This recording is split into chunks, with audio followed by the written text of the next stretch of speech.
I never believed in the old stories, but now I wish I had. It started with a routine patrol, nothing out of the ordinary. We were anchored just off the Alaskan coast, an area where frigid waters meet ancient forests that stretch endlessly into the mist. The Navy doesn't talk about what happens out there, and I hadn't understood why until I experienced it myself. Now, I'm not sure I'll ever feel safe again.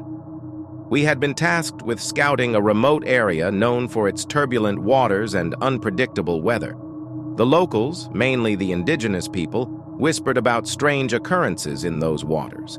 They said the ocean there was haunted, an ancient spirit, forgotten by time, lurking beneath the waves. But I had brushed it off, like any seasoned officer would. We weren't paid to believe in folklore. As we sailed into the area, the air felt different, colder, heavier. Even the other officers aboard grew quiet, as though the atmosphere had weighed them down. But the first truly unnerving moment came when the usual hum of the ocean disappeared. There was no wind, no waves lapping against the ship, just a hollow silence that stretched on for miles. "Captain, you hearing this?" I asked, my voice barely above a whisper, as though speaking louder would shatter something fragile. The captain, a man who had seen more than his fair share of strange things, gave me a sharp nod. He wasn't one to scare easily, but even he seemed uneasy. "We'll pass through it. These waters are known for their tricks." But it wasn't a trick.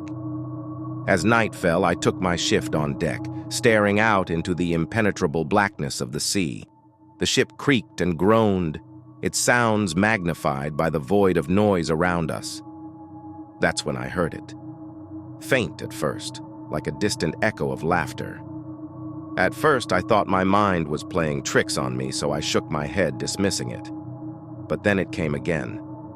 A child's laughter, eerie and hollow, drifting over the still water. I leaned over the railing, squinting into the dark. Nothing. There couldn't be anything out there, not this far from shore. But then something moved at the corner of my eye, a shadow, no more than a blur, but it was there. I whipped around, expecting to see one of the crew, but I was alone, completely, utterly alone. A shiver ran down my spine.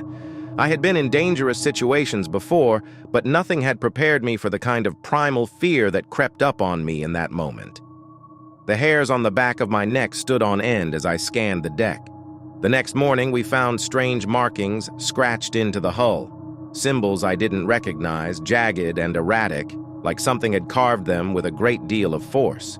They weren't there before. We were sure of it.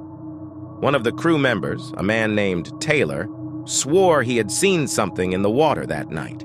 He wouldn't say what, but the look in his eyes told me it was something beyond comprehension.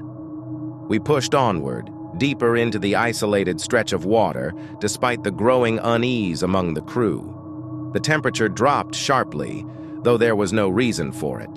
Frost clung to the railings, and the sky, once clear, was now hidden behind a dense blanket of fog that seemed to trap us in.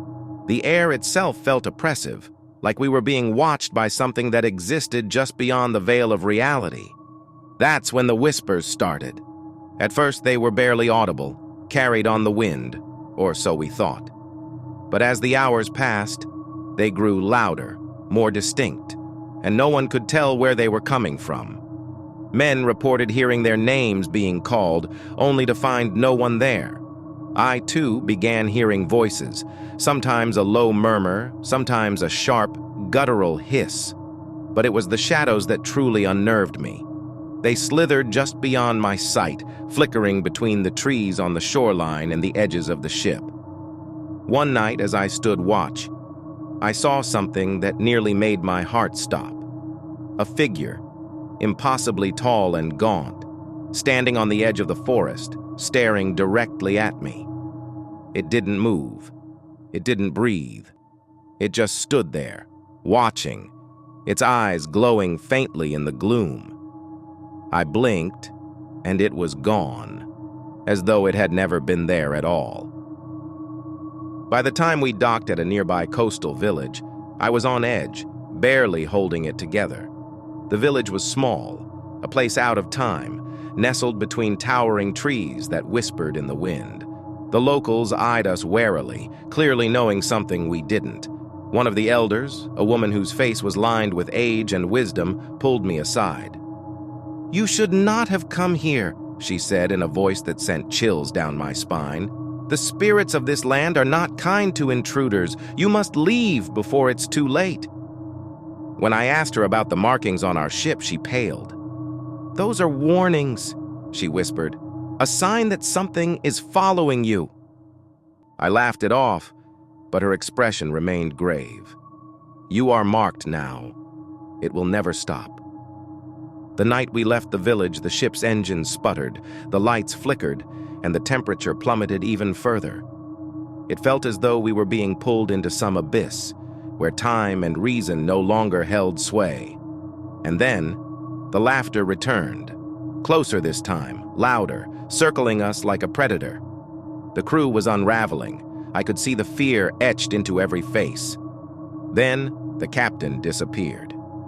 One moment, he was standing by the wheel, the next he was gone, leaving behind nothing but his coat, still hanging on the chair.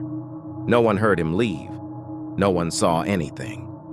That night I realized we weren't alone on that ship. And maybe we never had been. I don't know what followed us out of those waters, but whatever it was, it's still out there.